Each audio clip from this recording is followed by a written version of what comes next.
Olivier, what are we doing here? Just a walk. Chicca.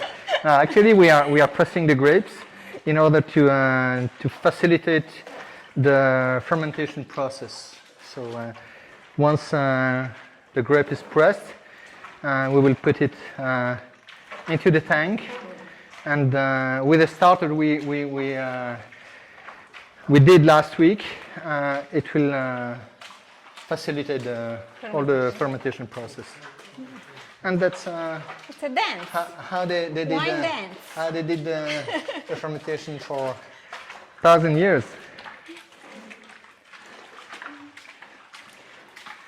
Okay, we can change style, you know. We can do it like that. Tango. Tango è un po' complicato.